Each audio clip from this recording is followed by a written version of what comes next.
Dr. Zimbardo has spent over 50 years teaching and studying psychology.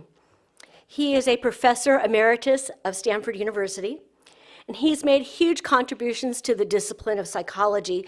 He's written over 60 books and 600 publications, many on the topics of evil, shyness, and time perspective.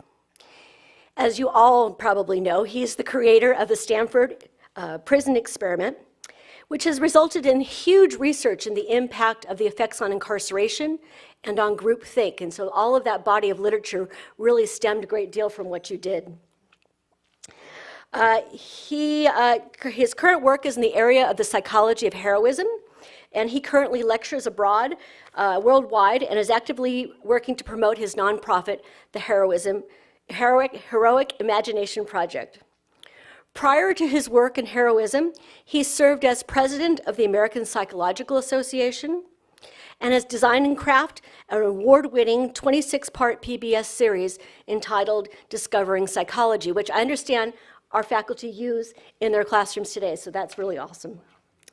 Today, Dr. Zimbardo spent a whole few hours with some 20 of our students and has certified them to be heroes.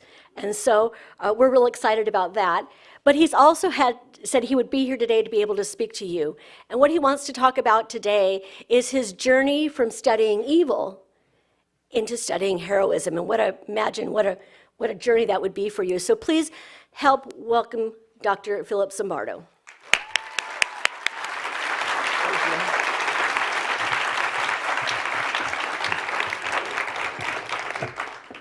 Thank you for that lovely introduction. It's a pleasure to be here for the first time. I hope not the last time. We did spend a whole day this morning, like I guess 6 hours. It was a training. At the end of my talk, I will share with you the training that I've developed to help ordinary people, high school, college students, and faculty, and now in business people, learn how to be everyday heroes. And we'll talk about that later, but there were a number of faculty visited. Actually, and the president of the university came by to welcome me and give me a rare bottle of wine. So I felt really welcome. So my journey is a long one. It's going to start back almost 80 years. I'm going to take you back to the South Bronx, where I was born and raised as a kid in that ghetto. I'm going to show you pictures that are unimaginable if you've never been in a third world country. And then we'll go back from that to talking about what kinds of questions did I ask myself when I was a little kid about good and evil. And what kind of answers did I not get from introductory psychology in the 1950s? And then I will talk about 3 kinds of evil. So when I wrote my book, The Lucifer Effect, it was the first time I had discussed, when we talk about evil, we always focus on the evil person. That's called dispositional evil, evil in people. And this is kind of biblical evil, the evil in Lucifer, the evil in the devil. But then what social psychologists like me and my colleague Stanley Milgram, who I'll introduce you to shortly, we focused on the power of situations to make good people do evil things. And then what I added after that is to say, the real power, the real evil, is not in people or situations. It's in the organizations, usually behind the scene, that create systemic evil, organizational evil, corporate evil, and that's where big money is. So we'll introduce that topic, and then I'll talk a little bit about examples of systemic evil with curious examples of how in China, one of our main competitor worldwide for economic power. In China every year, the Chinese government knowingly murders 1 million Chinese men, and will only get worse. And they're doing nothing about it, and nobody cares. Not even Chinese people. I went to China to talk about this. So that's systemic evil. And then we'll talk about situational evil. We'll revisit this Milgram study. We'll revisit the Stanford prison experiment. And then I'll say, what did I do after the Stanford Prison Study before I got to my new mission in life is creating everyday heroes? Well, I was the first person to study the psychology of shyness in adolescents and adults, believe it or not, in 1972, right after the prison study. And I'll talk a little bit about that. And then I began to study the psychology of time perspective, how we all divide our lives, our thinking, into time zones, obviously past, present, and future. But then I developed a scale, the Zimbardo Time Perspective Inventory, and I'll tell you where you can find it and to find out your own time perspective, that measures more precisely people's different kinds of time perspective. And I'll talk about that and some of the research we did. And then I'll have a detour to one of my concerns now about how young men, boys, young men, are living in virtual reality, namely the virtual reality of video games and the virtual reality of online free pornography, and how it's becoming a worldwide addiction from young boys and young men. And then at that point, we'll say, okay, enough of that. Let's look at what it means to be a hero. What are the old definitions of hero? What are the old kinds of heroes? And what is my refocusing on a new conception of heroes and how we can actually train people, as I tried to do today, to be everyday heroes? So with that, I want to begin with, so when I taught at Stanford, I always began every lecture with music. I like music, it relaxes me, but the music always was relevant to one of the topics of the class. So if I was teaching memory, I might have Barbra Streisand singing The Way We Were. And so if I'm talking about evil, what's better than Santana? I realize we have not heard from Santana since Supernatural, that's several years ago, so I hope he has a new album coming out. The other thing is my wife reminded me, or made me aware of, which I wasn't, and she said, "Why did you choose that tune?" I said, "Because it's telling people that they can't be evil." She says, "Listen carefully. It's a man telling his woman that she has to stay home and clean the pots and have a clean house and not go have fun with her girlfriends." He said, "It's a sexist song." I said, "Whoa, I never thought about it." But if you know of a good replacement, let me know and I'll switch it out. So evil is an issue that people have been discussing for generations. Religious evil, the evil of the Inquisition, military evil. And so the question is, what makes good people go wrong? And as I said in my pre-introduction, this is where I was born and lived for many years of my life. My family was uneducated Sicilian immigrants, and we lived in the South Bronx. And I was born in 1933. We lived there until I don't know, 20 years or 30 years. And it looks like a third world country. And this is where we used to play. This is our playground. And when you look at a picture, there's two things that professors of art tell you. What do you see in the picture, and what should be in the picture that you don't see? So look at what is missing. This is a city. What's missing from the scene that children need, that we all need? Green. No trees, no flowers, no grass. There was a park we had to walk 10 blocks to, St. Mary's Park, in order to see a tree. In those days, they didn't have trees planted in the streets as they do in other places. And if we wanted to go to the playground, which was closed on the weekends, we had to climb that big fence. Now, the problem was that if you live in a ghetto, it means all kids are poor. These are people from every poor background.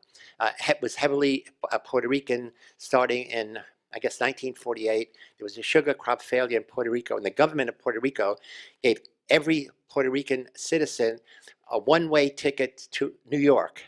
Half of them went to Manhattan, and that started the Puerto Rican section of Harlem, and then the other half went to the South Bronx because those are places that were inexpensive to live in.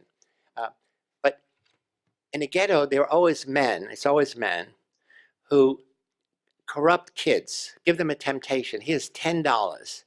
$10 in those days was huge. It's more like $100 now. Just to take a package from this guy on this street and bring it to that guy on that street. And you knew it was drugs. But what you didn't know, if you got caught and you didn't tell the police who you got it from, you would go to juvenile detention and your whole life would be ruined. And I had friends who gave into that temptation, really good kids. And I and other friends didn't. So as a kid, I'm asking that basic psychological question. Why do some people give into temptation? And why do other people resist? Okay. And I didn't have a good answer other than, I think those days I said it had to do with having a mother who was both loving and had a moral compass, who would say, this is good, this is bad. You shouldn't do this, you shouldn't hang out with these kids. You should always try to do something good and avoid doing anything bad. If you live in a ghetto, you live in poverty. And we now have lots of research that shows that children who are born in the poverty level, their brains are impaired. For their whole life, because of the toxicity in that environment, the physical toxicity as well as the social, those adverse conditions affect them, whole generations, in this negative way. And the latest statistics are 21% of all children in America grow up now in 2018 living below the poverty level. It's a disgrace. And in fact, as you know, the inequity between the small percentage of rich people who got richer and richer and richer, and the big percentage of poor people has grown enormously and will continue to grow under the new administration. So what is evil?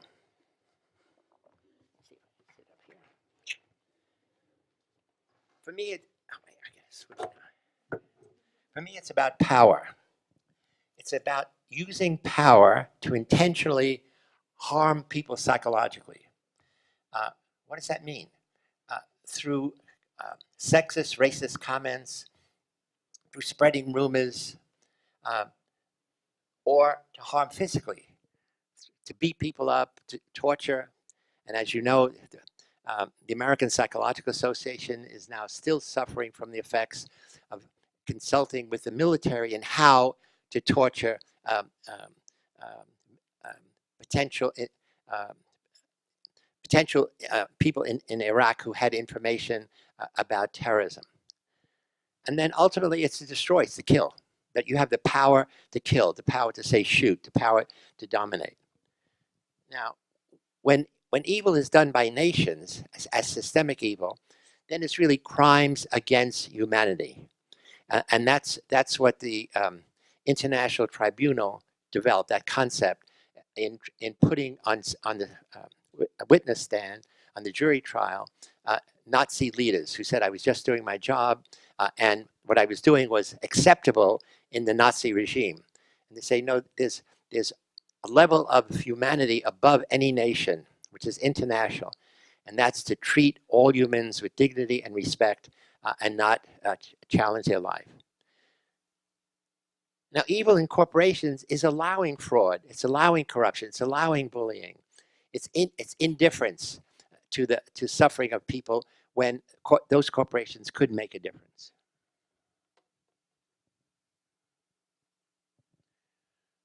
So as I said before, the three kinds of evil: individual dispositions, so we call them bad apples; situational, social and physical environment, bad barrels; and then systemic, bad barrel makers. These are organizational influences: political, economic, cultural, and legal. And the point is, unless you try to understand the bad barrel makers, who try to get to them, because they have the power to change those situations. If they can change them from bad to good, you're creating goodness rather than evil. And so that's the metaphor I use. Is it a rotten apple, or is a good apple put in a rotten barrel? So here's what I mentioned before: systemic evil. Every year, the Chinese government, the current Chinese government, knowingly allows or encourages, permits 1 million Chinese men to die. Why? They encourage them to smoke cigarettes. So 54% of all Chinese men smoke cigarettes, and less than 2% of Chinese women smoke cigarettes. They make it masculine. Why do they do it? The Chinese government owns the tobacco monopoly. They cultivate tobacco, and they package it and they sell it. They also control the media. That means they don't allow anti-smoking campaigns. So what do they do with the money? A lot of good things. They create schools, they create religious places, and I found a school in Sichuan province where this is actually called the Sichuan Tobacco Primary School. I don't know if any of you have a Chinese background. If you do, you could read this sign. And the sign says, "Ingenuity is the fruit of diligence. Tobacco will help you succeed." This is mind washing, brainwashing.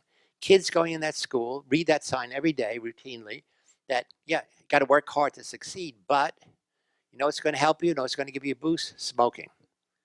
Now, if that wasn't bad enough, and 2 years ago, in the science journal Lancet, they brought these statistics up to date, and they said that Chinese men now smoke 1/3 of the world's cigarettes, of all the cigarettes smoked in the world, in that country. It's a big country, but still. And they said Chinese women smoke far less than all previous generations, and it's the lowest level of smoking of women anywhere in the world. So here's a paradox. 54% or more Chinese men smoke, and less than 2% of Chinese women. In most nations, at least 10 or even 20% of women smoke. And what they say is in this decade, 20%, 1 of every 5 Chinese men will die of smoking-related diseases. By 2030, 2 million will die. And by 2050, 3 million will die of smoking-related diseases. And I was in China 2 years ago. I presented this information. And I said, you know, there were students, I said, if you're a social activist, political activist, you should be using this government to make this information to make changes. But I don't think it's had any impact. So what's other systemic evil? Well, poverty is a systemic evil, genocide, of course. But now the other 2 big problems around the world are slave labor and sex trafficking, both of which are growing. Slave labor is individuals or whole families are like indentured servants to some corporations, some business. They work huge number of hours under toxic conditions for very little pay, and they can't leave. Sex trafficking, again, is usually young women who are often sold by their parents. Parents in poverty, somebody will come and say, oh, we have a job for your child in Brazil or in Bangladesh, wherever, and they give the family money. And the girl becomes an indentured sex slave for the rest of her life. Now, those are evil of action. Bad individuals, corporations doing bad things. There's another kind of evil of inaction, not doing the right thing. So we now know, beyond all question, that climate change disaster is lurking. That is, the effects of climate change are having a terrible effect around the world. We see glaciers melting. We see the ice cap being transformed. We see beautiful coral seas being wiped out. And in America, with our new president, who doesn't believe, he thinks it's a hoax, he says, we are not going to contribute any money, we're not going to be involved in anything to get corporations to invest in reducing carbon emissions. Well, part of the problem is systemic. Corporations are funding his campaign and other people in his party not to put money into redoing their factories. And they say, oh, it'll raise our costs, raise our expenses, we'll have to raise costs, we'll have to reduce our labor force. So this is the evil of inaction promoted by our president. So now I want to switch from systemic evil to situational evil. A little Jewish boy in the Bronx who lived in my neighborhood said, would you electrocute a stranger if somebody asked you to? Let's say that somebody was a very important person, like the president of the United States or the head of the Nazi regime. And could the Holocaust happen again? Now, he was asking these questions in 1948, not that distant from the end of World War II. And he was Stanley Milgram. So this Lewis, we went to the same high school. I'll show you a picture of me and him in 1948, 49, 50. And kids would say, we're not, Stanley, we're not that kind of people. We're not Germans like that. It could never happen here. He said, how do you know until you're in the situation? He said, I'll bet German youth said the same thing in the 1930s, you know, before the Hitler campaign took over and identified Jews as the enemy. And he said, and then people knew that there were concentration camps and everybody looked the other way. But Milgram's research, 1962-63 at Yale University, where I did my graduate work, by the way, that was his first job. He quantified evil. Evil is a vague term. Evil is the percentage of people who would deliver maximum electric shock, 450 volts, to an innocent stranger on the command of an authority. So what percentage in any population would do that? 450 volts is sufficient to kill or harm anybody. So here's Stanley and me. Here's Phil in the middle of the class, and here's Stanley Milgram. And this is the class of 4950 in the Bronx. Now, of course, when Milgram did his research, it was considered the most unethical research ever done. And the reason it was that people don't realize is that Milgram also wanted to be a filmmaker. And he made a movie of his research called Obedience. And in the movie, you could see the stress that was being put on people to go shock more and more when the person you were shocking is screaming. And I think it was only because in the movie, people could see that suffering. When you see the same thing written down in an article, it wouldn't have the same impact. So there was a big debate between Milgram and a number of other psychologists about whether this kind of research is ethical and should be allowed. But I'd like you to hear what Milgram says about why he did this study, a very moral reason for doing this unethical research.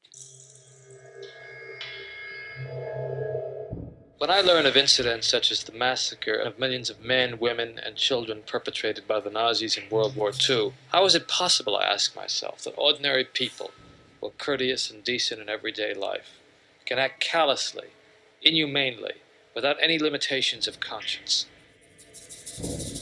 Now, there are some studies in my discipline, social psychology, that seem to provide a clue to this question. The problem I wanted to study was a little different. It went a little bit further. It was the issue of authority. Under what conditions would a person obey authority who commanded actions that went against conscience? So you have an authority figure who tells you to do something, and what he's telling you to do goes against your personal conscience. Now, the earlier research, actually Milgram studied at Swarthmore College with Solomon Asch.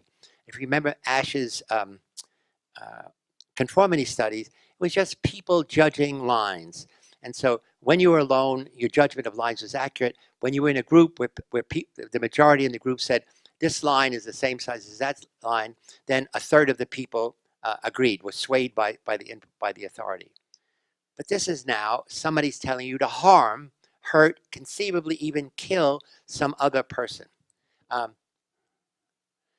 So this is what it looked like. So this is the shock box. The authority is a guy in a white lab coat, and you come to the lab. This was done at Yale University, 62-63. That was Milgram's first job. I should say parenthetically, he didn't get tenure at Yale, but he went to Harvard, and he continued to do this research and do some writing. And he did not get tenure at Harvard, not because he wasn't brilliant, not because he wasn't a great teacher, but because the majority of faculty said his research is unethical and we don't want him here. So unfortunately, he went from Yale and Harvard to City University of New York, which is just getting started. But that's like going, in those days, going from A+ school to a C+ school. So it's a big come down. But he did, again, as a side, he did many interesting research programs in New York on urban stress and others. So essentially, it's you come to the room, and there's two of you, and the experiment says, we're here to study memory. Psychologists know that if you reward people for giving the right answer, they will learn better. We want to see what happens when you punish people for making errors. Will it also improve your memory? That's all we want to do. So one of you will be a teacher, one of you will be a learner. Teacher's going to give the learner something to learn. If he gets it right, you say, good. If he gets it wrong, you give him a shock. And hopefully he'll learn and perform perfectly.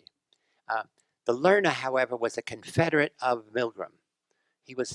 He pretended to be hurt. He was in another room, and it was all automated, his shocks and everything else. But here he gets strapped in. You see him, the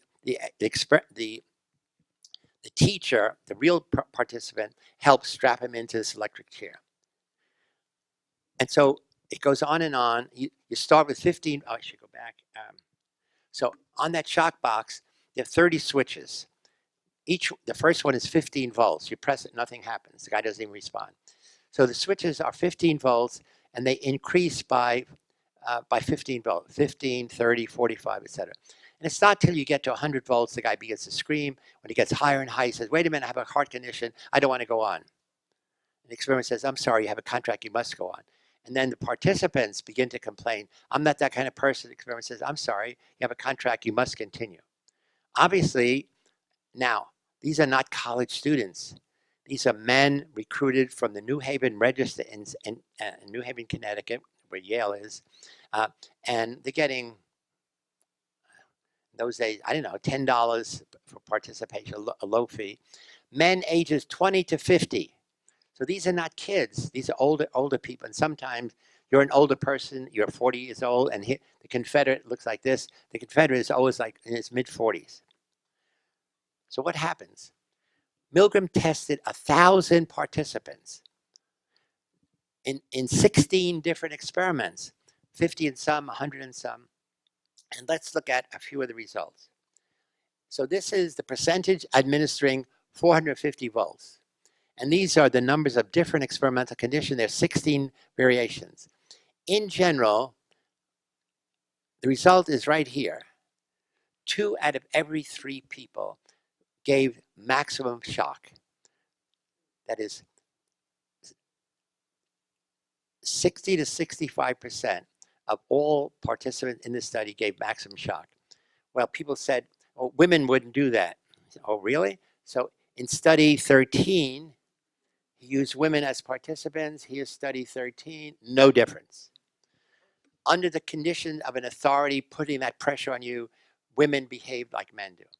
But the 2 most important things I'd like you to remember are 2 things that nobody talks about in our textbooks in psychology, study 16 and study 5. So in study 16, you come into the lab and you see somebody like you, the experiment says we're running late, just sit and wait, and you watch somebody like you go all the way to 450 volts. And then they say, now it's your turn. When you have a negative role model, that has a huge influence on you. And on those conditions, obedience goes from 60% up to 91. Well, what about if you do the opposite? You come in, the experiment says, we're running a little, have a seat. You see people like you say, no, I quit, and they walk out. Under those circumstances, obedience drops to 10%. 10% versus 90%. So this, for me, is the most important part of Milgram's study. And what it tells us. We are all role models. When we do anything and people observe us, we are role models for good, role models for bad. As simple as when people see you littering in the street, crossing against a red light, they're more likely to do the same.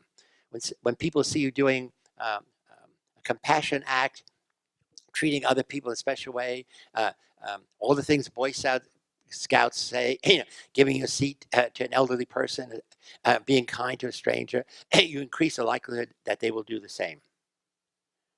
So this is Milgram and the real shock box that he created.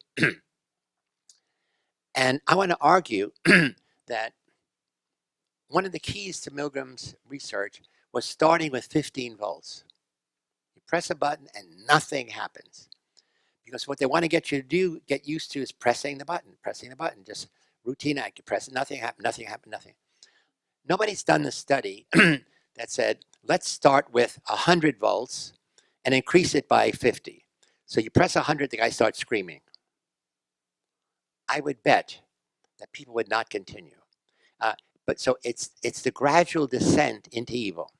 Now, what I've done is to say, if you look at history, the Nazis knew that. The Nazis, the plan for the final solution was we're going to round up all the Jews we can in every country, send them to concentration camps and kill them. Okay? But how are we going to do that? We're going to do it gradually. We're going to have more and more restrictions. And so what I've done is I've created a Milgram-like Nazi shock box in which each of the voltages increases the movement that's going to end up with Jews being killed.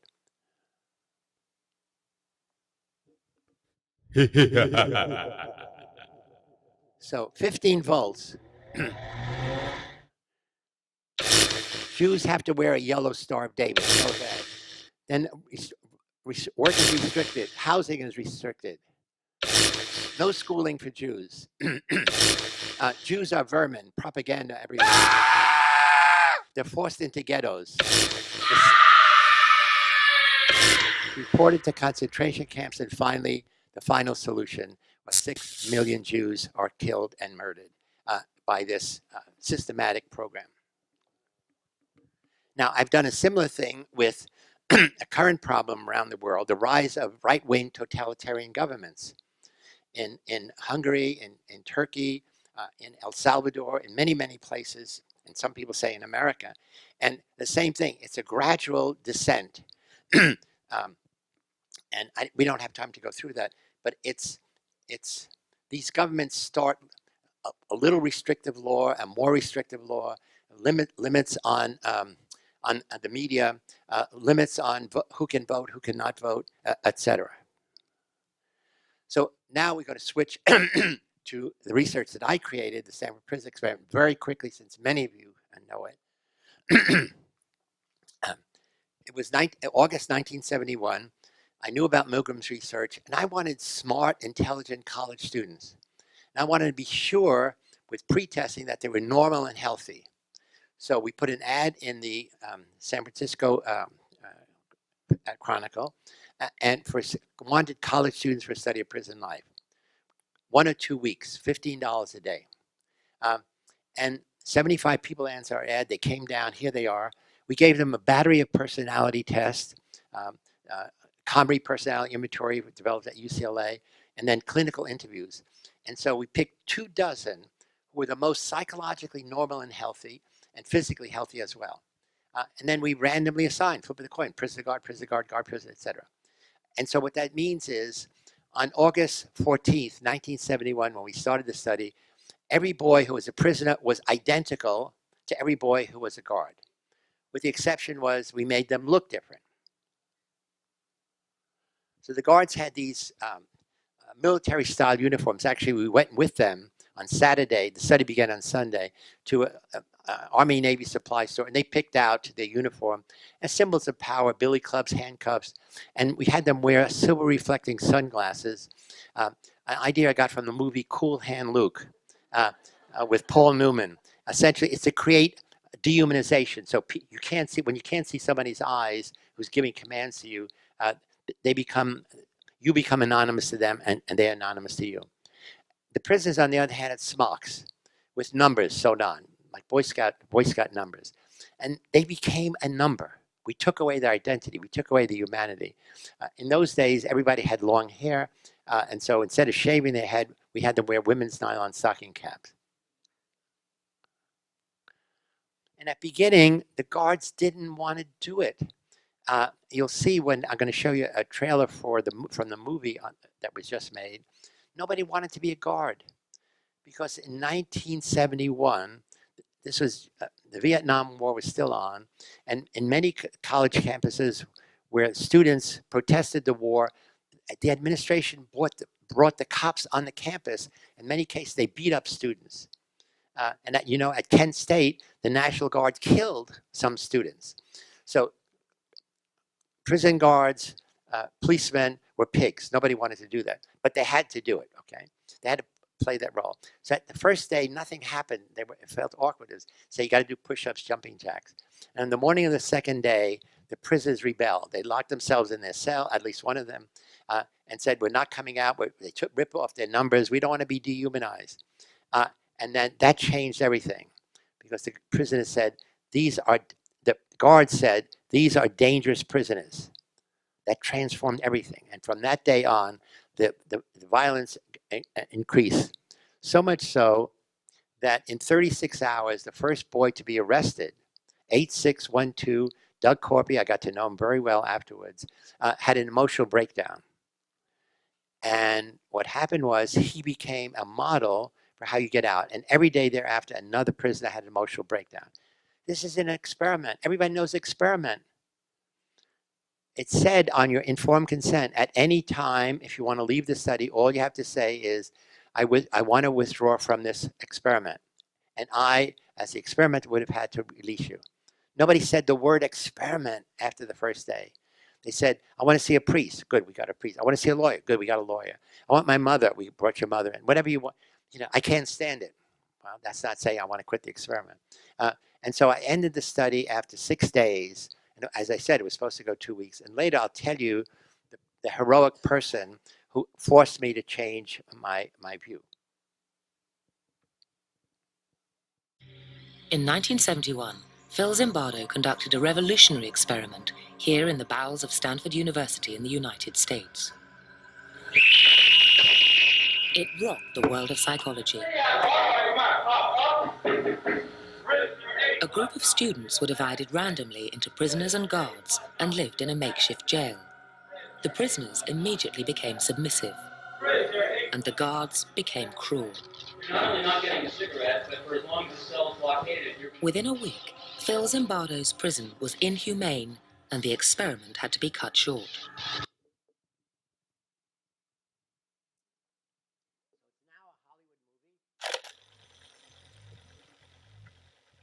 Trailer.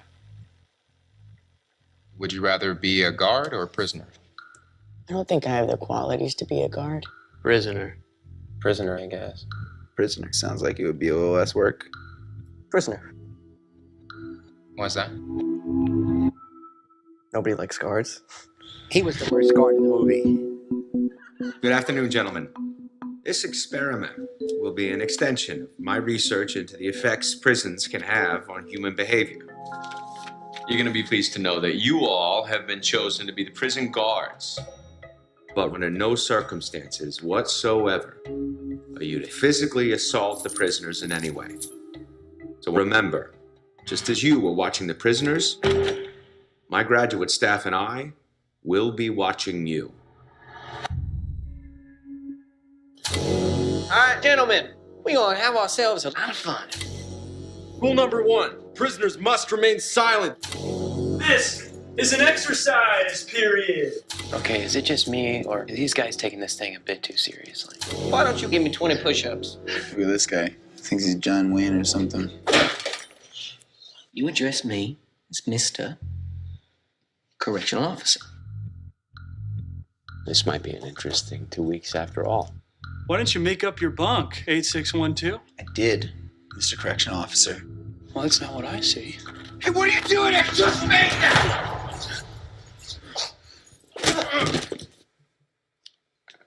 What was that? You just hit him. You're not supposed to hit him. Should we step in? No. Let the guards figure it out. Let's see where it goes. Good evening, gentlemen. How about we make this one a night to remember? This is all real. They won't let you go. They won't let us leave. Those are not prisoners. Those are not subjects. Those are boys, and you are harming them. Let me out of here! I want out! I want out now! You thought you were gonna get some playtime in the yard, boy? Is that what you thought this was gonna be? I had no idea it would turn out this way. Me neither. The movie is available now, free on, I think, on Netflix. It's a 2-hour movie, which means that they had the director I worked closely with as a consultant had to squeeze 6 days into 2 hours. There's nothing in the movie which is more dramatic than happened in the experiment. In fact, typically they show one of a series of a similar event, like one parole board hearing, one time with the parents, one time, the guards are stepping on the prisoners while they're doing push-ups. So I'd say the movie is 90% exactly what happened in those 6 days. Also, they came down to Stanford and measured, I had all the videos, they measured everything. So the prison they recreated in the Burbank studio was to the last inch exactly a replica of what we saw. So again, it's very, very powerful movie, which unfortunately continues my reputation as Dr. Evil. So this cartoon wraps up the first part of my talk. Namely, it says, it's two off-duty cops. One says to the other, I'm neither a good cop nor a bad cop, Jerome. I'm a complex amalgam of personality, a negative and positive personality traits that emerge or not depending on the circumstances. So that's really a definition of situational evil. That we all have positive and negative traits. We all have things in our background could push us to be a saint or a sinner. And it depends on the situation. So in this experiment, kids were playing knowingly at first the role of prisoner or guard. And in your mind, you know what it means to be a prisoner. You've read books, you've seen movies, you know what it means to be a guard.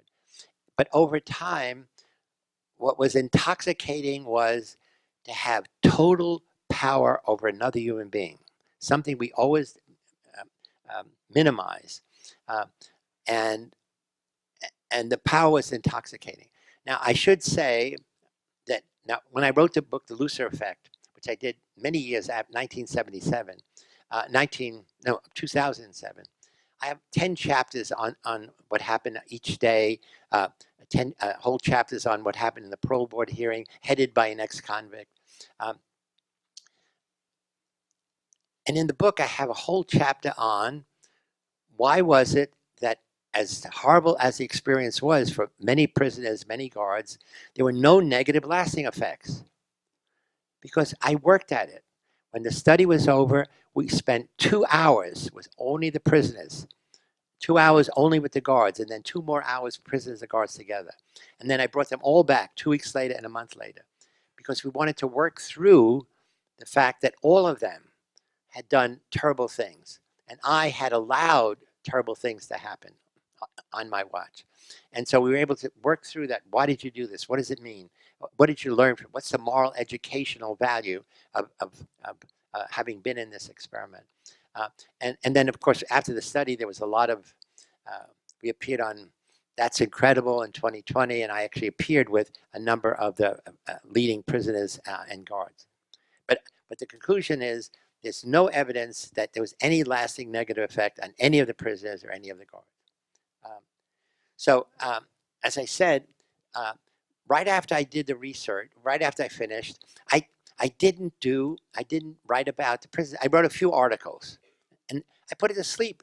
It was no big deal. It was a little nice, acute experiment following up on Milgram. Okay. So Milgram's, he focused on the power of one authority. I'm focused on the power of the situation more broadly. But what happened was, when I'm lecturing in the next year in my class, my introductory psych class, which I taught every year for 50 years, I said to my students, how many of you plan to be a prisoner? Nobody. How many of you want a job as a prison guard with really good pay? Nobody. So why do you care about the study? Studies about prisoners and guards. I said, how many of you are shy? About 2 out of every 5 people raised their hand. How many of you used to be shy, outgrow it? Another,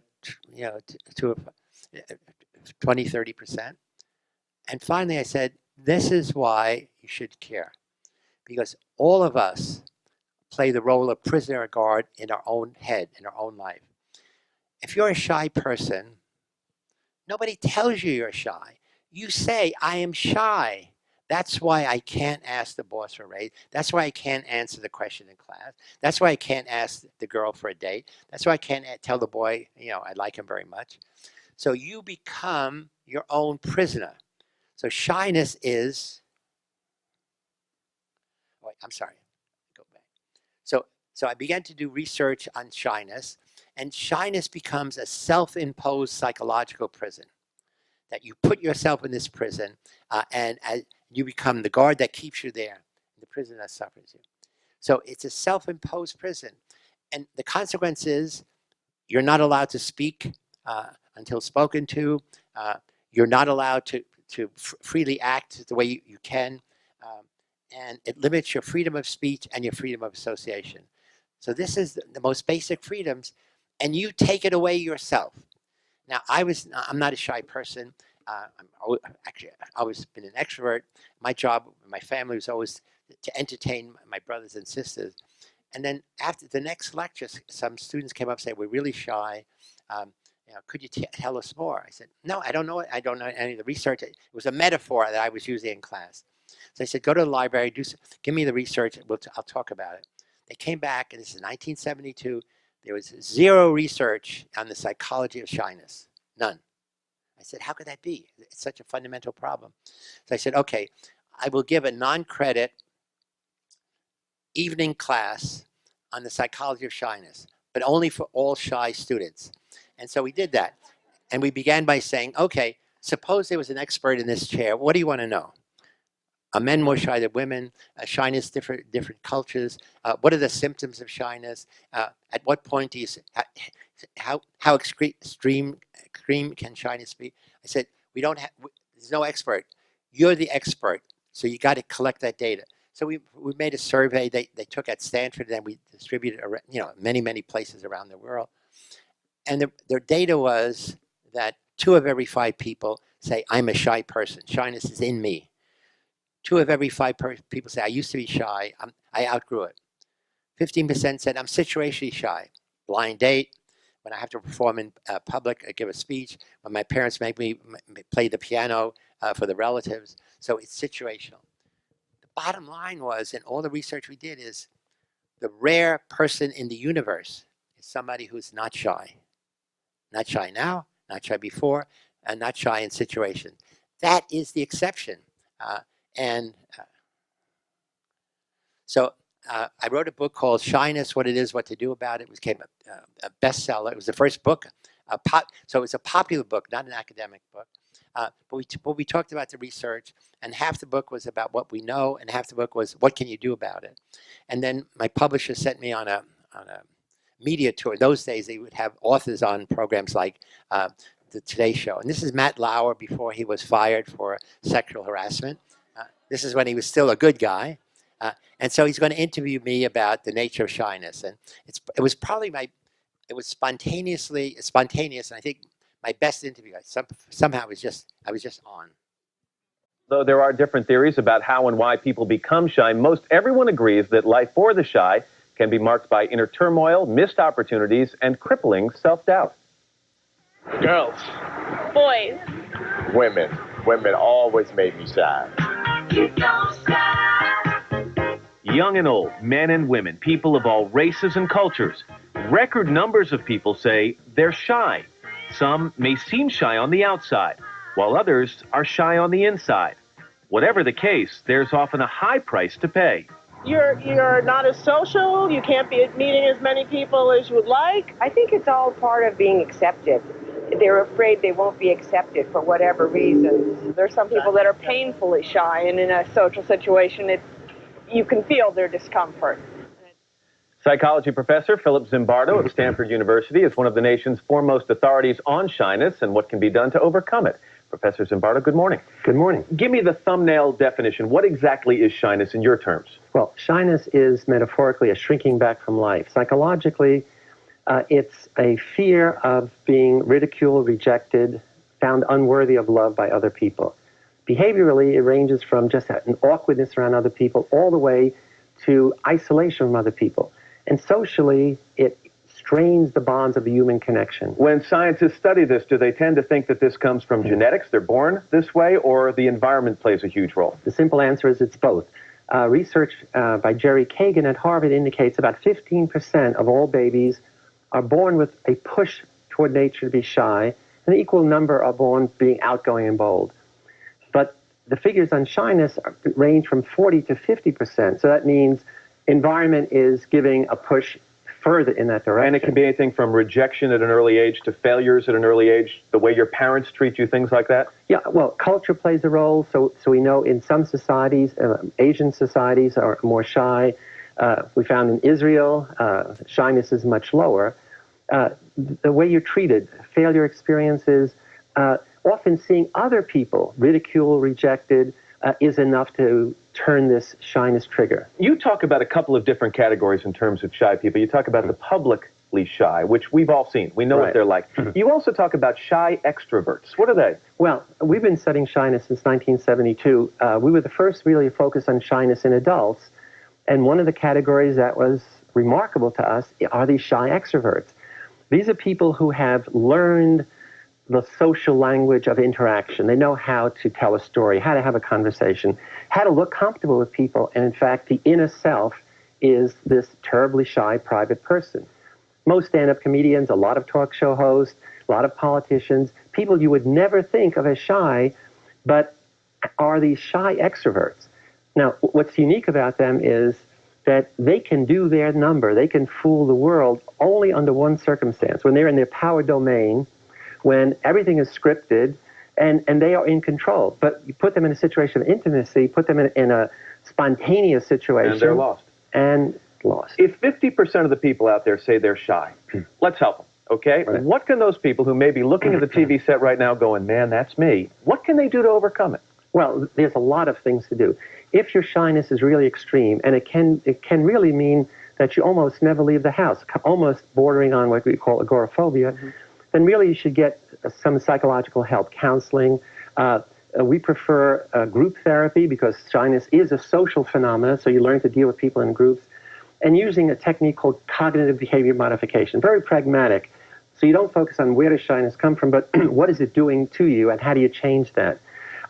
If it's more moderate, you can use my book, Shyness, What It Is, What to Do About It, because it has exercises we developed. Give me a couple of those in our shyness exercises real clinic. quickly. Well, first of all, shyness, to overcome shyness, you have to take social risks.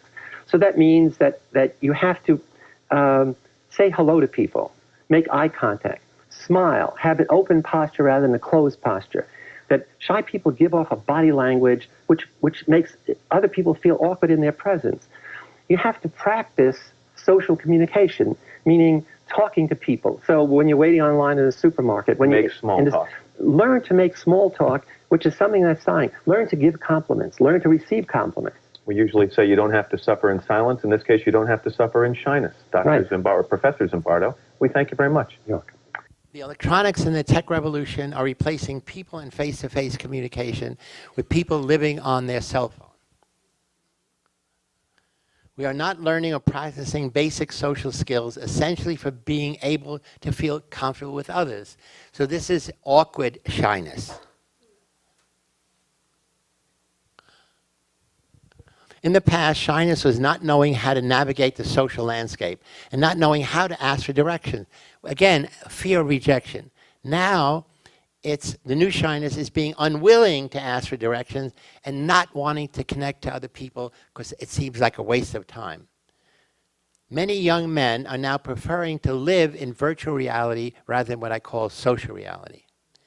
So this inability to connect with other people has led to a major problem with men, particularly more than women. So I wrote a book called Man Interrupted, Why Young Men Are Struggling and what we can do about it. So I gave a talk at the TED conference, 5 or 6 years ago, called On the Demise of Guys. It was 4 minutes. It's the shortest talk ever given at TED because they asked me to give a short, provocative talk. And I talked about, at that time I talked mostly about men living in a world of video games. And then I wrote an ebook for the TED company. And then I decided to expand it with a young female colleague, Nikita Colomb. And then we included the other new addiction, which is online free pornography. So it's a double whammy. Young men and boys are playing video games endlessly, and then they alternate that with watching pornography endlessly. So in our book, we use the same analysis in Lucifer Effect. We looked at what are the individual factors? Shyness of young men, impulsiveness, many of them feeling entitled because I'm a man, I deserve whatever. Situational factors, increase in broken families, more than many millions of young boys are growing up without a father, without a male mentor. And then video games are appealing, they're entrancing. And now more and more pornography is equally exciting. Systemic factors, policies that favor women and alienate men in divorces, and many schools are failing to educate young men as well as young women. So single mothers are on the rise everywhere. 41% of women with children in the United States are single mothers. It's 50% of women who are 30 years old or less. That means millions of young men are growing up without a father. What difference does that make? Everybody needs a mother and father. Mothers and fathers give different things to their children. Mothers give love unconditionally, most mothers, meaning when the son comes home with a bad report card, the mother says, please try harder, Billy. Mama loves you anyway, gives him a hug. When the father's there, he said, Billy, you are a disgrace. You're embarrassing your family. You've got to work harder or else there'll be bad consequences. We're going to take away your allowance. We're going to pull the plug on your computer, take away your cell phone, et cetera, et cetera. So boys are losing that extrinsic motivation. In the UK, it's 1/4 of all young men are growing up with a father. In the Czech Republic, it's more than 60%. So this means around the world, and it's also Korea where this problem is extensive, millions of young men are growing up without a father. So again, when single mothers often have several jobs or inadequate jobs, have to take care of several children, they are under continual stress. They're living under stress. When they give birth under that stress, their immune system is compromised. They're more likely to have, their children more likely to have poor social development, higher likelihood of ADHD and behavioral difficulties. So young men are trapped in what we call present hedonistic time zone. I'm going to talk about a time perspective in a minute. They want instant gratification. That's what gaming does. You press a button and something happens. That's what watching pornography does. You press a button, you choose a category, and there you are with some beautiful woman who wants to gratify all of your needs. Young men are 25% more likely than young women to be living at home with their parents or their mother permanently. Many don't help with chores or bills. They feel entitled to do nothing. Parents enable dependency by not telling the boys shape up or ship out. In addition to personal and family factors, our entire system puts up roadblocks for young men. Boys are getting less educated for the first time in history than their fathers. It had always been a generational thing. Each generation of young men and women were more educated than their parents. Because boys are dropping out of high school and college, that this current generation is less educated than their parents. And without certainly a high school graduation, without college graduation, there are no good jobs available. Boys are more likely to drop out of school, be put in special ed, repeat a grade, get 70% of all D's and F's, and two to three times are likely to be diagnosed with ADHD. So when you get diagnosed with attention deficit disorder, what happens? The school counselor recommends that you be drugged, that you be put on Ritalin. Ritalin is addictive. And they start with really young kids, and you're addicted for the rest of your life. So boys are 1.5 years behind girls in school in every country. So this is a graph of 15-year-olds around the world who are low achievers in all subjects. The blue is boys, the red is girls. And as you can see, in most countries, 10 or 20% more boys are low achievers than girls. Except, interestingly, in Japan and China, where parents put huge pressure on kids, boys and girls, to perform. And in China, there's no difference.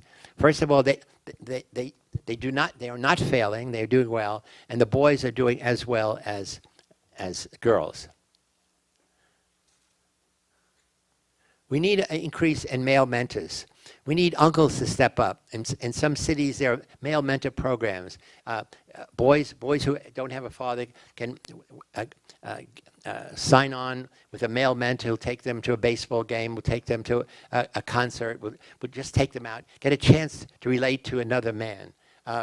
Take technology out of children's bedrooms, limit cell phone use, have more family time. Most recent research shows that in America,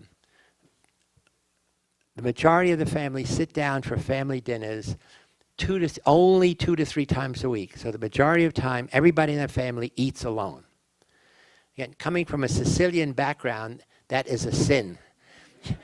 For Sicilians, for Italians, for people from many cultures, the most important time of the day is family dinner. And no matter what you're doing, you get home in time for family dinner. And here now, people eat alone.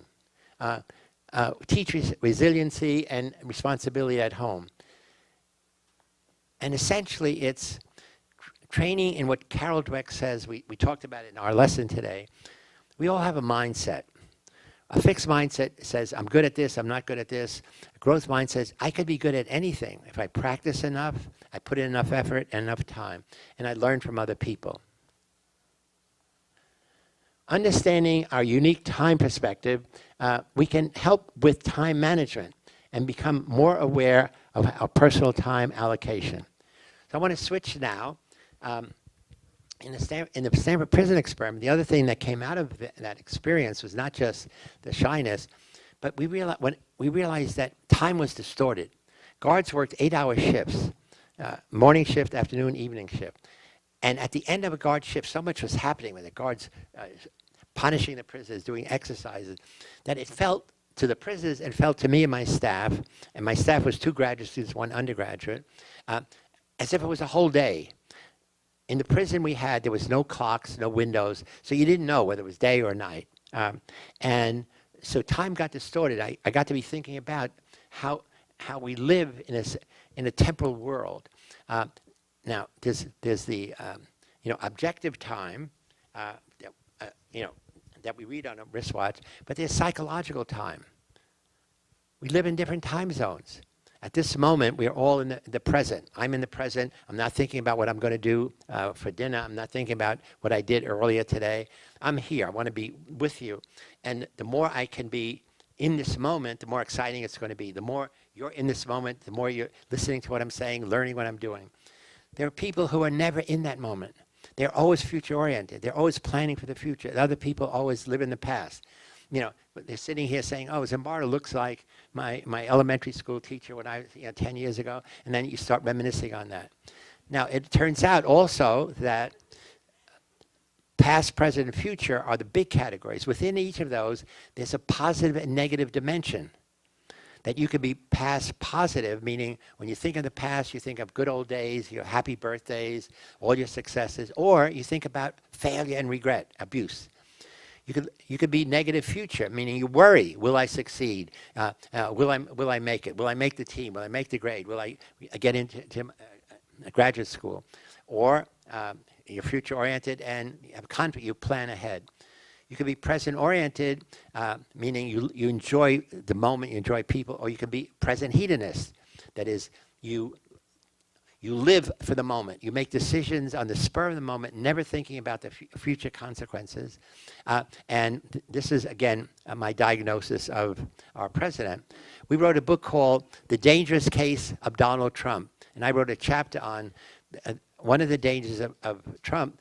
These are all mental health professionals who talk about his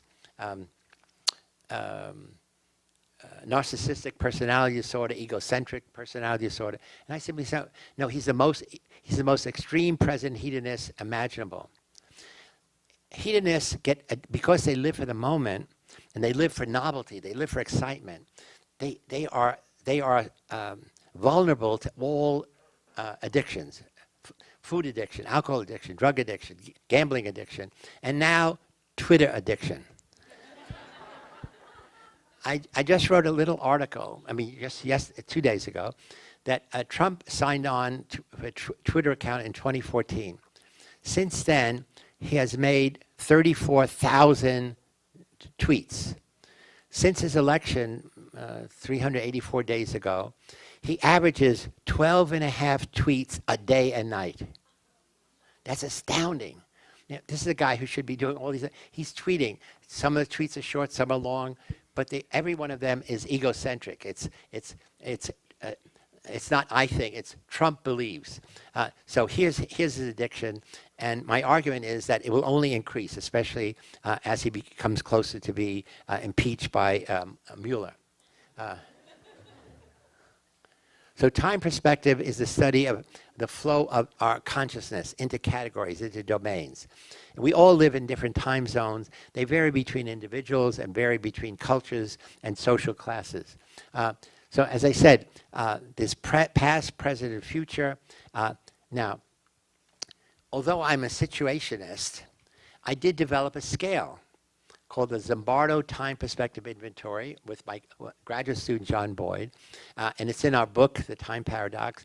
And if you go online, thetimeparadox.org, the scale is there. You take it, and you know what? It scores it for you. And it not only tells you your score of each of the dimensions, it compares you to what we think is ideal. So an ideal balanced time perspective, and there's a lot of research that say that's what you should be trying to be, having an ideal time perspective, which means high on past positive, low on past negative. It means being moderately high on future orientation, not too high because you don't want to be a workaholic, being moderately selected on present hedonism. So we show you, here's where you are and here's where you could be. So the book is The Time Paradox, how the new psychology of time will change your life. And again, as I said, the idea for even looking at this came again as out of the Stanford Prison Experiment. So finally, how do we get young people to become everyday heroes? So when I give talks in high schools, I say, who is your favorite superheroes?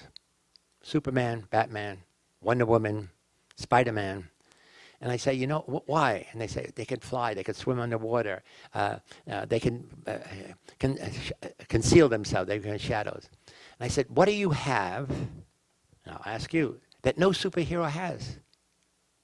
They wish they had. It's called a brain. Superheroes have no brain. Superheroes are the cartoon creation of the brains of cartoonists. And now you have something they wish they had. The problem is, how are you going to use your brain to do heroic things? Not fly, not stop speeding bullets, et cetera, but change the world for the better. So we say, get rid of that thinking, and now. So what is a hero? Now, our definition of hero has really been heavily influenced by Greek myth, Agamemnon, Achilles.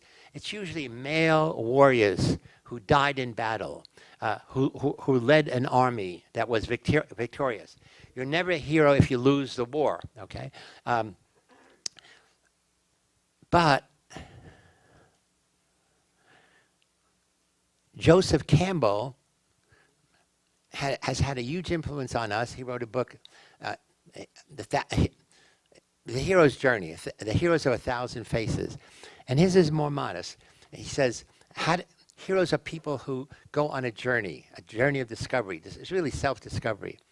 And so I take that notion and move it to say, heroes act on behalf of others in need or in defense of a moral cause. Heroism is different than altruism because there's always a perceived risk.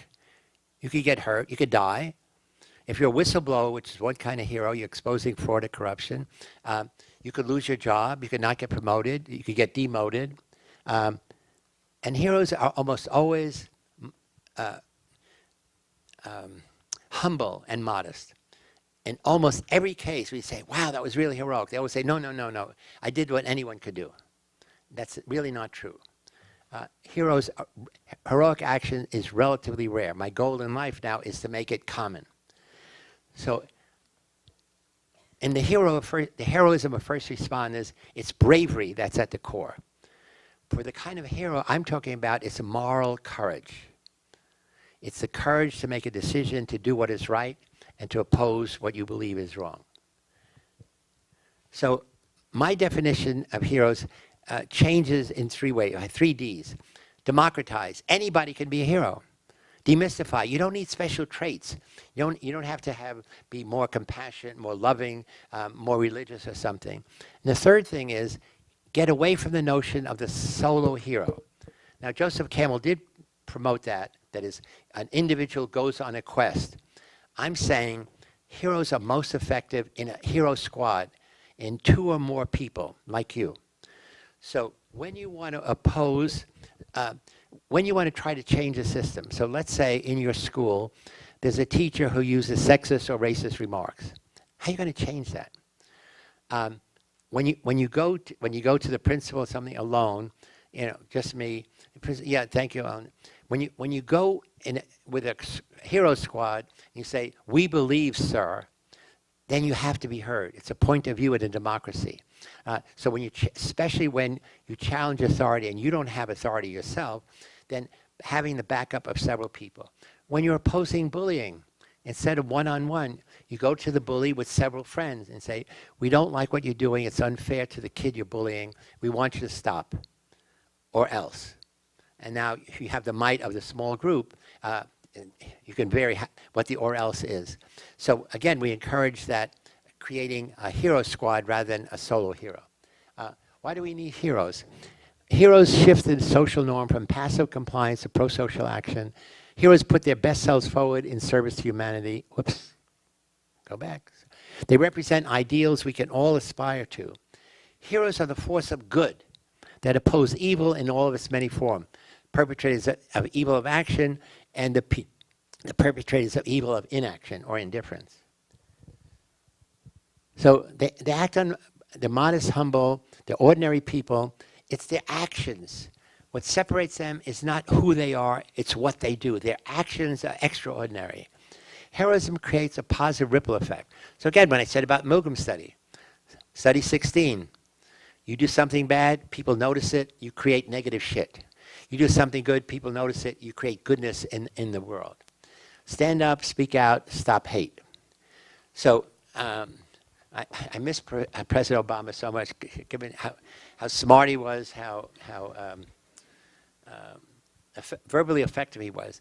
So we interviewed him early in his first presidency. We said, President Obama, many people think of you as their hero, certainly African Americans. Are heroes special people? So that was our opening question. And here's his answer. It's like 1 minute and 40 seconds, a really clear, brilliant answer.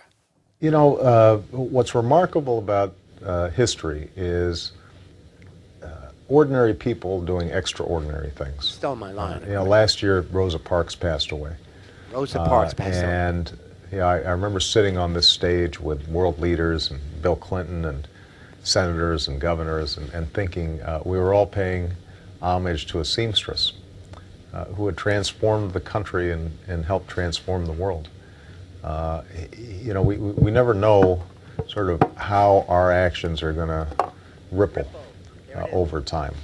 But each of us can take some responsibility for making sure that we are pushing a little bit in the direction of justice and in the direction of equality and the direction of tolerance. And when we do that, we may surprise ourselves with the amount of influence that in fact we have just by standing up or speaking up. Again, it's the kind of thing you really want to have played over and over again from elementary school through graduate school. So who was Rosa Parks? Rosa Parks was a seamstress in Atlanta, Georgia. She fixed rich white women's dresses. She made dresses, she fixed them up. And one day, she got on a bus and said, I'm not going to sit in a section called colored people because I paid the same as white people. And she sat down in the white section. The man sitting next to her said, get out, you don't belong here. She refused. The bus driver stopped, called the police, and they put her in prison. There she is, prisoner 705, I can't see, 7053. And her willingness to stand up and speak out and take the punishment triggered a national movement against segregated transportation. And because of that, transportation is no longer segregated anywhere in the United States. So here's a single woman standing up, speaking out, taking the risk, and making a real major difference. So I just want to take a minute to look at several more heroes. And again, I want to work against the notion of only male military heroes. My program the program I'm going to talk about, the Heroic Imagination Project, is very big in Poland. Poland was the place where most Jews were sent to the gas chambers. After the Nazis left, the communists came in, and they were also brutal to Polish people. When the last thing the Nazis did in 1944 is they rounded up all the Jews, not only in Warsaw but the surrounding areas. They put them in a ghetto, which meant they built a wall, a brick wall 10 feet high, and they had 400,000 Jews in that place. The diet was 150 calories a day. You need at least 2,000 to survive. So the point is, it's a starvation diet. And the idea was kids and old people would die, and whoever survived, they would then bring them to the concentration camps. She heard about this. She was a social worker, and got a friend who was a nurse got her pass, and went in and looked at for herself. And she said, surely these people cannot survive. She helped persuade the rabbi, to persuade the parents, to let her and her team rescue as many children as possible, get them out of the ghetto, with the promise that when the war is over, we will reunite you. And she finally convinced the rabbi, and she organized a hero squad of 20 people, her, 18 other women, and one guy. So here's a woman hero squad. And in 1 year, they rescued 2,500 kids.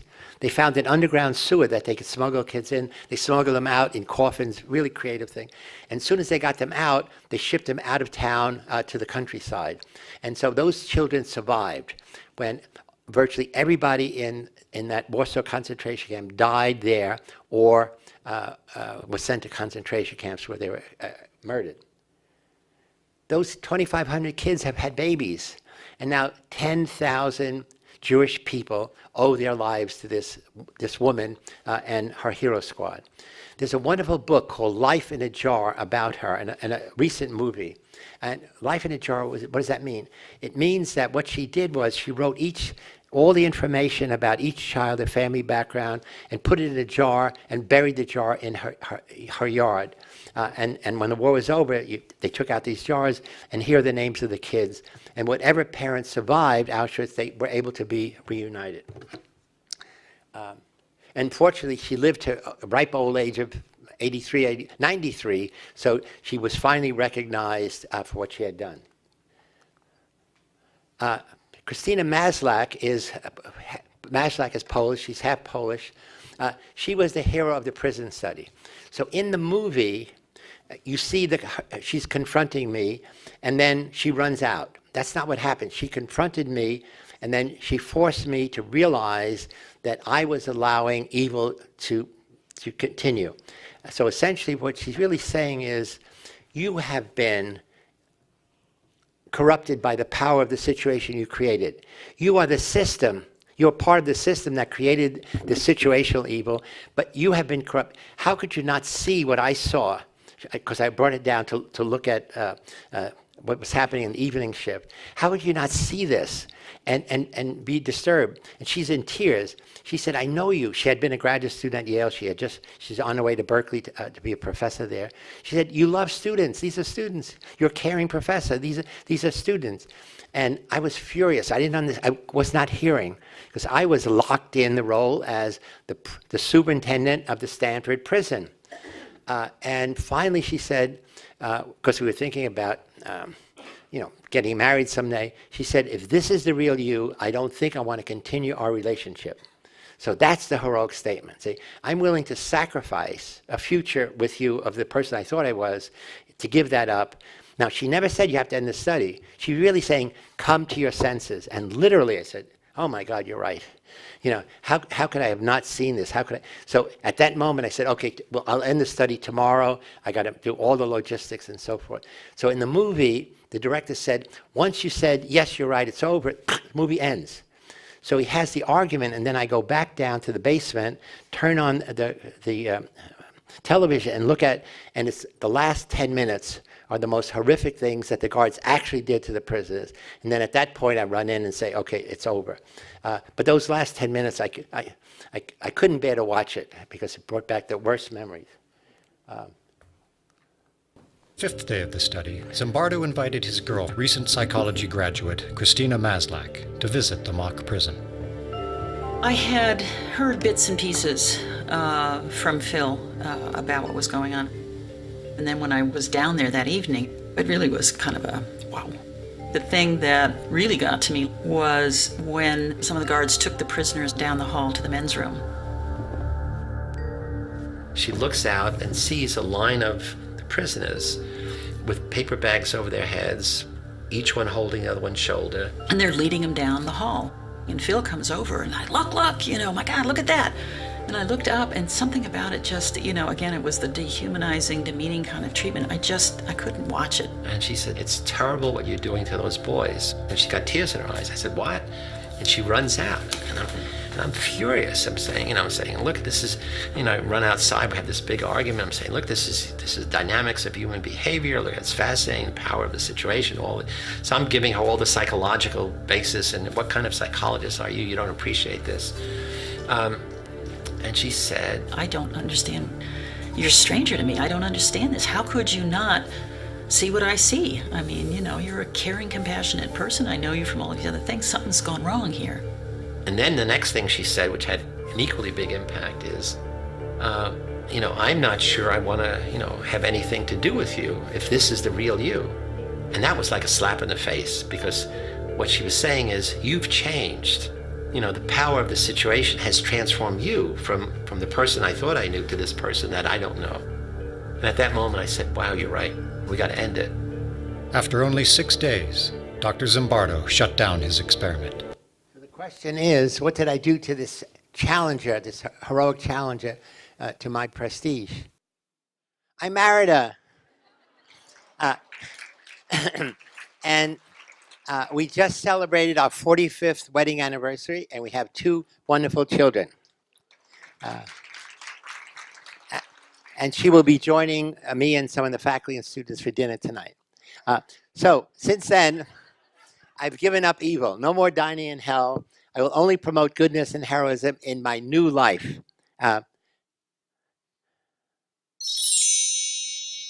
So in 2010, I created the Heroic Imagination Project, a nonprofit foundation in San Francisco.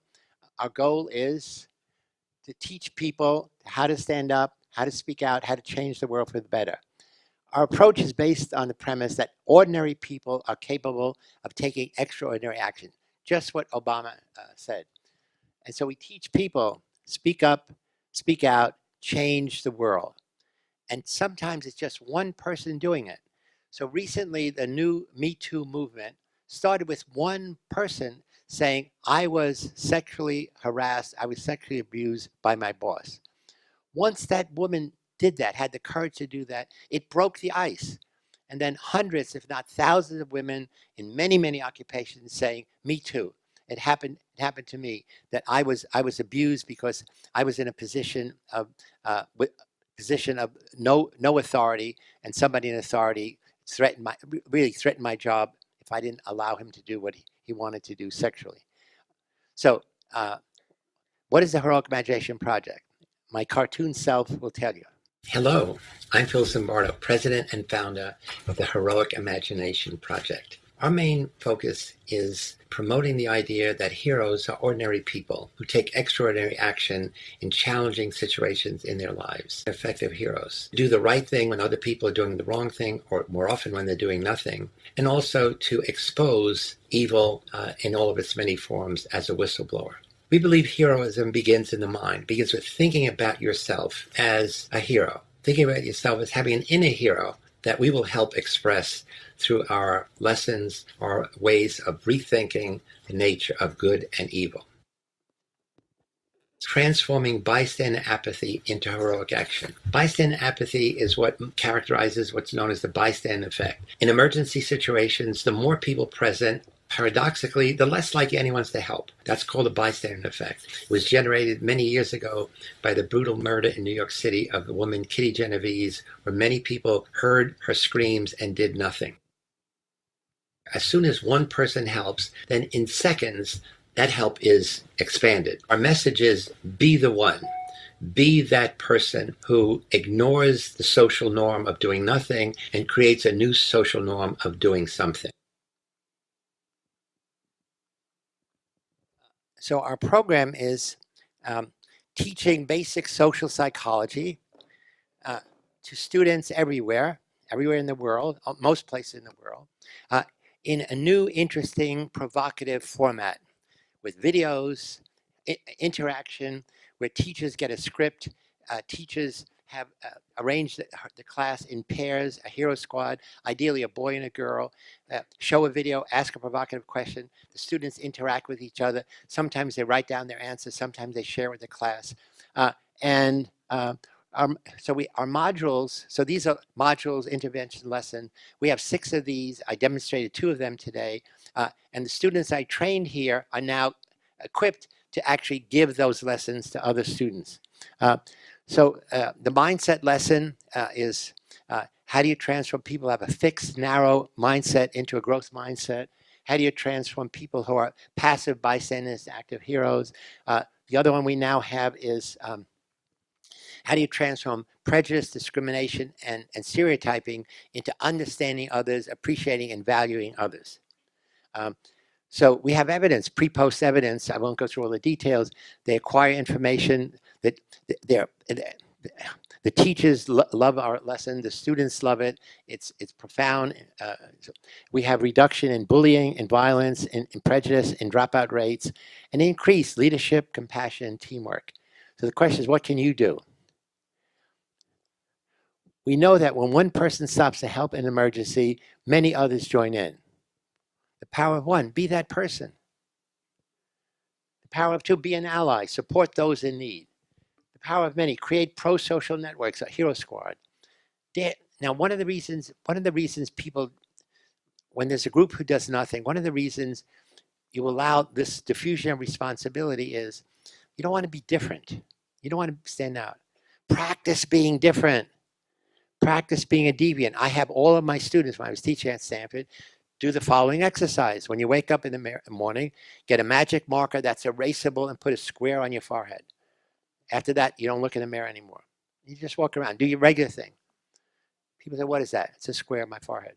They say, take it off. No, don't forget it. People get crazed. They want you to be what they want you to be.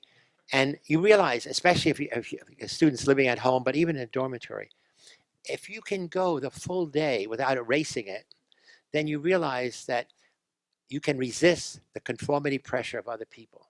And you realize how much of who you think you are is what they want you to be, the kind of music you like, the way you dress, the way you carry your books. All these things are what your generation says is right to do.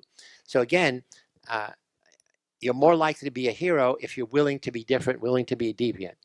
The other thing is the enemy of heroism is egocentrism. Egocentrism is it's about me. No, heroes are sociocentric. It's never about me. It's always about we. It's never about we, or it's always about us. And it's acting wisely, well. And it means that in every situation you go in, what in the back of your mind is, how can I help some person in this situation enjoy it more? At a party, in the classroom, ask their name, give your name, shake hands, look in their eye, ideally make a compliment about it, something about how they're dressed, how they look, ideally something about what they said, how interesting, funny, curious, and it becomes second nature to you. So simple things like, I have a cane because I have a bad spine. When I'm waiting for an elevator anywhere in the world, I'm the first one in the elevator, and what do? I take it, I hold the door. When people come, they'll put their hand on. I said, no, it's okay, I have it. And they're looking, and they're reluctant. It's almost like reluctant to believe it. So they often put their hand there. Stand still, okay. And again, I'm saying, I don't even think about it. It's what you do routinely. It's what can I do to make, in a simple way, no big drama, it's not heroic, but I make the situation better for other people. So make other people feel special. As I said, what is your ripple effect? Me becomes we, and I becomes us. So our program is, what I did today, this morning, I literally go around the world to all these countries, and I give a little lecture like this, usually much shorter, it gets translated, And then I do a training. I train 10, it's usually 10, 15, 20 people, often teachers, often sometimes professional trainers, and how to deliver our lessons. And then they license the lesson for a very small fee. And part of the fee is I have to pay for the videos we use. And we're in Flint, Michigan, which is outside of Detroit, which is the most depressed city in America. Some of the people working with me live there. And so they said, come and do a program here, which we did. We're in Psi Beta colleges in Arizona. And I want to say the Psi Beta chapter has just been initiated here, started by Anthony, and I hope many of you psychology students will be able to join it. But we're in Budapest, Hungary. Now, Budapest, Hungary has a right-wing government. Viktor Orban is an exclusive, Hungary for Hungarians. He was the first one to say no migrants allowed in Hungary. And our program is the most well-developed there in the world. We are in more than 10,000 high schools. And now we're moving into business, getting business leaders to realize that you can be a heroic leader. You can model compassion. You can model understanding. You can oppose prejudice.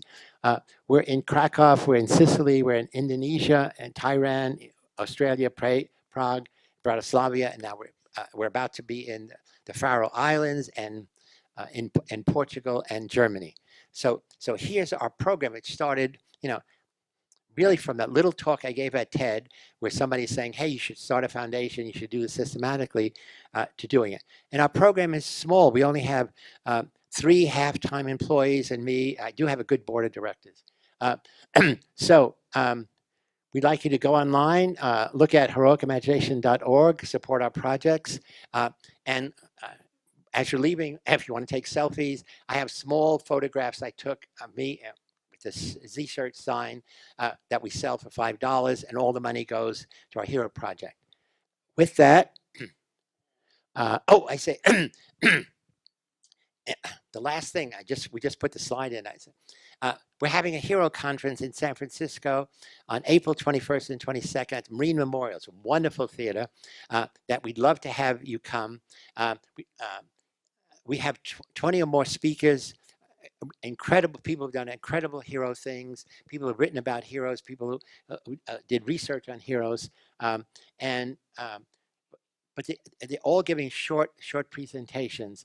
And if you go online, I think that says roundtable.com, and then if you put in Folsom, we have a reduced rate for student, faculty, and teachers.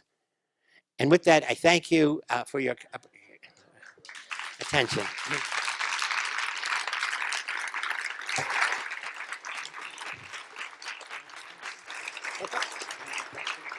Do we have, ask Julie, do we have time for questions?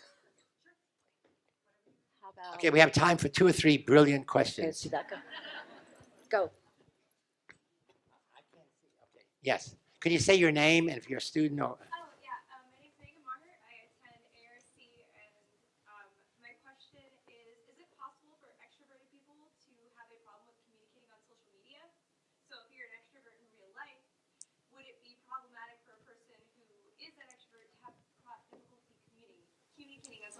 Facebook, emailing. That's a good question. I don't have an answer for it. Nobody's done that's that's a research-based question. That is, how does communicating yourself on this device differ from face-to-face?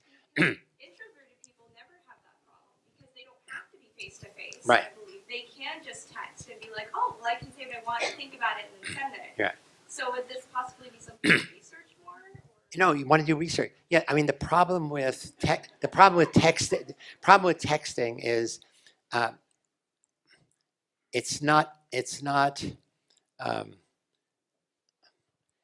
the same time. I text to you, you have a chance to think about it. In a face-to-face conversation, it's online. If I say, "What did you think about my speech?" You got 10 seconds to say, I liked it, didn't like it, give an interesting answer. On text, you can think about it. I don't expect you to answer right away. So people who are a little anxious, a little insecure prefer non-face-to-face. They prefer the cell phone interaction. But again, nobody's done research on it, so it's a researchable question. One or two, yes. You, who are you? Oh, I'm sorry. I'm Beth Holstad. I'm a teacher. And would this program work well in a high-poverty school? In a high poverty school, like where?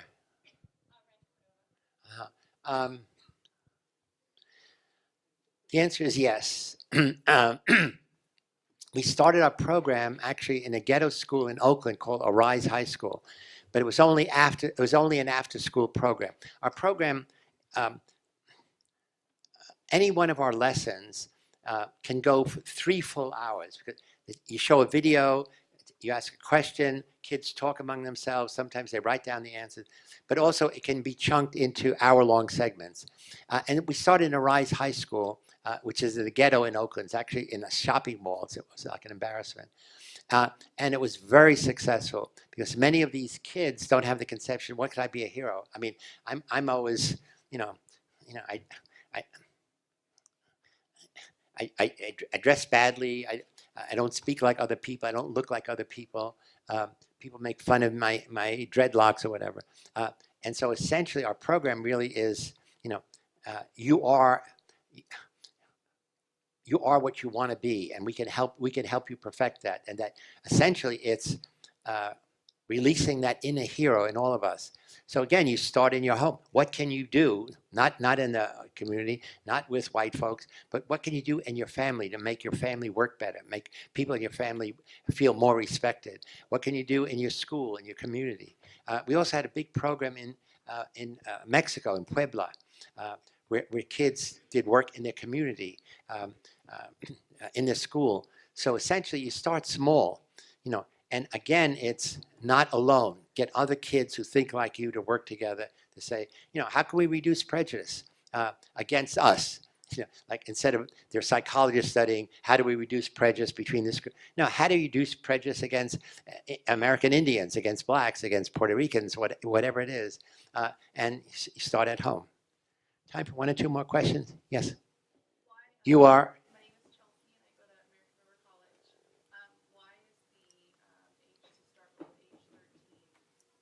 No, the level of information in our program is it's really just high school. It's high school and up. It's not. It says 13, but it's high school and up. We need to get money to get somebody to take all of our lessons and rework them for middle school down. The concepts are fundamental to anybody. It's just the language we use, diffusion of responsibility, self-fulfilling prophecies. It was geared. I originally started, it's from others. This is how I taught at Stanford. Then this is how I teach at students, give lectures, places here. And then we could change the wording enough to work in high schools. But essentially, the concepts work at any age. I should say in Poland, there's a school where the whole school is hero-centric. What does that mean? They teach parts of our program from the first grade to senior grade. The school has a song that all kids sing at the assembly. And the hero is a hippo. HIP is Heroic Imagination Project - PO is for Poland. And so that's a school, they have a mascot, a big happy hippo. And essentially they tell the story about how this hippo had been away and came back, and all of his animal friends were covered in mud, and everything was dark. And what he did is he worked to take the mud off of the bluebird. The bluebird started sparkling and singing. Take the mud off a frog, so the frog could jump and sing. And one by one, doing very little act, and then getting them to help him, took all the mud away from all of the other animals, and so they could sing and dance and swim and have fun. And at the end, they all sing, "We love hippo." And so I went to the school. I was in tears. They have an auditorium where these little kids, 7 years old, 10 years old, are telling the story that they helped create. And now there's cartoon figures they make that kids in different classes make. And then they have a project each week. So it might be this week, it's How do you make somebody laugh? Make somebody laugh. That's your job. So some kids make funny faces. Older kids make jokes. Some make cartoons. And then they all meet in the assembly and say, what did we do to make other people laugh? And it could be in your family, it could be in your neighborhood. So here, I'm saying here's a case where they went beyond anything I could imagine. I just gave them the impetus, the push, and they took it and put it in this wonderful new direction. I think time for one more question. Okay, we need a guy. Yes, you are. A little louder. Sorry, Jacob Locke. From? I'm a psychology teacher at Cordova High School. Okay. And I want to sound really smart. So we're learning about Albert Bandura. Yeah. Cultural modeling. Yeah. And I noticed that one of the articles that he wrote was very similar to things you're talking about, moral disengagement. Right. Did you guys ever collaborate at all? The answer, yes. Yeah, Al Bandura was a prize colleague. I think he's one of the most important psychologists of our generation. He doesn't travel. He's old now. He's older than me. We did some research together, and we often talk about the overlap, the similarities between his ideas. The moral disengagement says most people are moral most of the time. Most people are good most of the time. The problem is in certain situations, you put your morality into neutral. When you put your car in neutral and you're on a hill, it just goes, okay? And when you put your morality into neutral, then you can allow evil to exist. You can create evil because you're not being judgmental. You're not judging yourself. And the key is, how do you learn to put it back into gear? Put your morality back into gear. So his book, Moral Disengagement, is a wonderful book. The problem is he writes very densely. Same way he teaches. Students could hardly, he packs so many ideas into every phrase that his ideas have never become as popular as it should be. I think with that, I think we have to adjourn. I've enjoyed it. Thank you so much. I'll see some of you out in the lobby.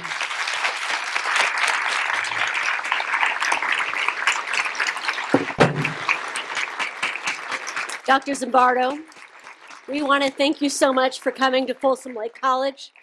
It's been truly an honor to have you here today. And thank you for reminding us that ordinary people can do extraordinary things. That's right. Be the one. Have a safe trip home tonight, everyone.